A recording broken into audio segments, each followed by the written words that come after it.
नमस्कार, आप मुझे देख रहे हैं MNS न्यूज लाइव पर। खबरों की शुरुआत करें इससे पहले एक नजर आज की हेडलाइंस पर।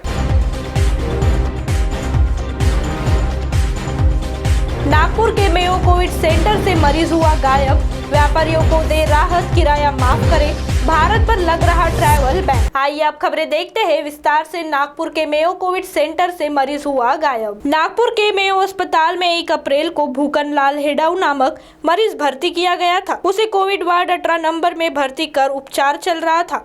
उपचार के दौरान 9 तारीख को सुबह उनका लड़का सुनील हेडाऊ उन्हें मिलने गया था, लेकिन उसे उसके पिताजी भूकन हेडाऊ अपनी जगह पर नहीं दिखे। जब उन्होंने मरीज के बारे में अस्पताल प्रशासन से बात की तो अस्पताल वालों ने उन्हें किसी और अस्पताल में भर्ती करने की बात कही। इसके पश्चात उनके रिश्तेदारों ने उन्हें नागपुर के 4-5 कोविड सेंटर में ढूंढा, लेकिन उनके बारे में कोई भी खबर नहीं मिली। आइए जानते हैं उनके लड़के से। हम पहले सीएमओ के पास गए तो उन्होंने क्या बोले, वो एसीएम करके है बोले, वहाँ पर ऑफिस में जाओ बोले। तो वहाँ गए तो वहाँ सेंडे डॉक्टर मिले जो सीनियर है वहाँ के।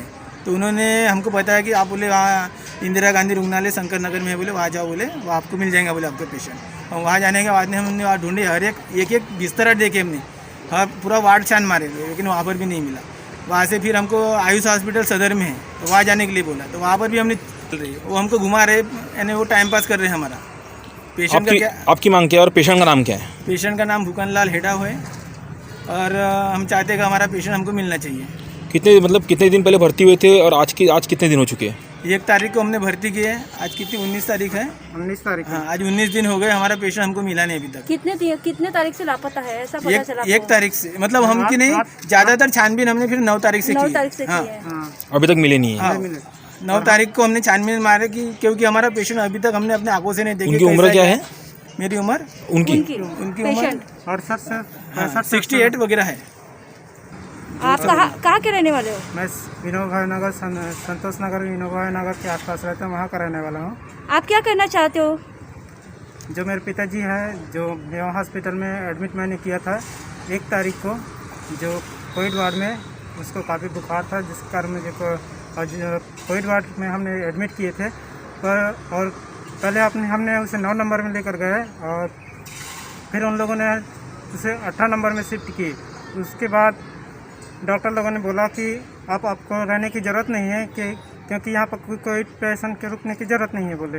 तो इसलिए मैं आ गया। दूसरे बाद फिर मेरे पिताजी का कॉल आया कि बेटा कुछ सामान घर से लाना, और मैं मिलने गया। उस दिन मुलाकात हुई पिताजी से, पर फिर दूसरे दिन मैं गया, ऐसे लगातार गया, मैं पिताजी से मिलने गया, पर गार्ड वालों ने मिलने नहीं दिया कि नहीं, आप नहीं मिल सकते, कोविड वालों को मिलने की इजाज़त नहीं है बोले।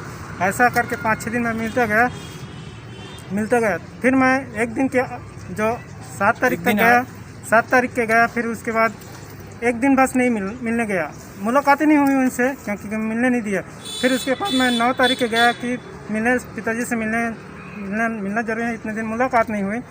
फिर बोले वहाँ के जो डॉक्टर लोग बोले हाँ, उनको हमने दूसरे हॉस्पिटल में शिफ्ट किए बोले, दूसरे हॉस्पिटल में शिफ्ट किए बोले, IGR में बोले, वहाँ है बोले।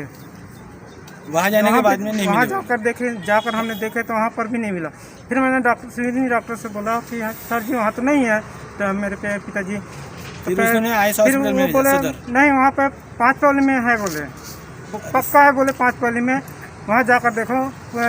और जब हमने वहाँ जाकर देखा तो वहाँ भी डायरी में एंट्री नहीं है, और उधर पूरे कोविड वार्ड में हमने भी ढूंढा उसको, वहाँ पर भी नहीं मिले।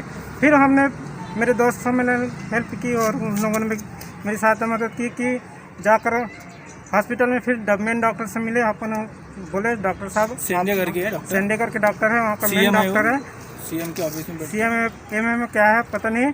वो डॉक्टर से मिले तो बोले तुम यहाँ फिर से एक बार जाकर इंदिरा गांधी रुग्णालय में जाकर देखो बोले, वहाँ पर हमने शिफ्ट किए बोले। तो हमने वहाँ पर भी हमने जाकर देखे तो वहाँ पर भी नहीं मिला। आपको जिस मेडिमेयो में आपको जिस डॉक्टर ने बताया उनका नाम क्या है? डॉक्टर का नाम सेंडे है, और एक दूसरा है जो ठाकुर करके है ना, ठाकुर नहीं यादव है। जिन्होंने आपको बोला कि आपके पिताजी को हमने बाहर भर्ती किया है, दूसरा हॉस्पिटल भर्ती किए है, उनका नाम क्या है?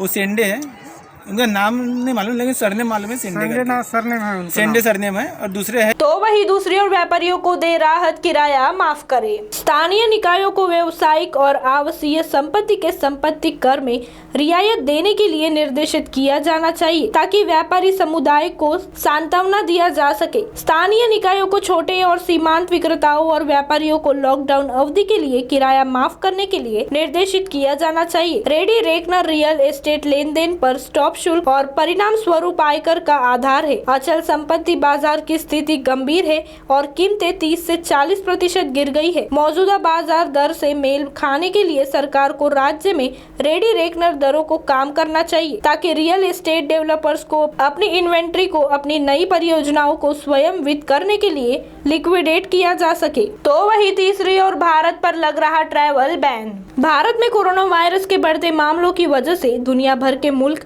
भारत से आने वाली फ्लाइट पर बैन लगा रहे हैं। हांगकांग ने रविवार की भारत से आने वाली उड़ानों को रोक पर लगा दी। वहीं ओमान ने भारत जाने वाले अपने यात्रियों के लिए एडवाइजरी जारी कर दी। दूसरी ओर ब्रिटेन के साथ भारत ने एयर बबल समझौता किया हुआ है, लेकिन देश ने मांग उठने लगी है कि भारत के रेड लिस्ट में शामिल किया जाए। इस लिस्ट में शामिल होने के बाद भारत से ब्रिटेन आने जाने वाली फ्लाइट्स पर रोक लग जाएगी। कई देशों में ये मांग उठ रही है कि कोरोना से बुरी तरह प्रभावित मुल्कों से आने वाली फ्लाइट्स पर बैन लगाया जाए।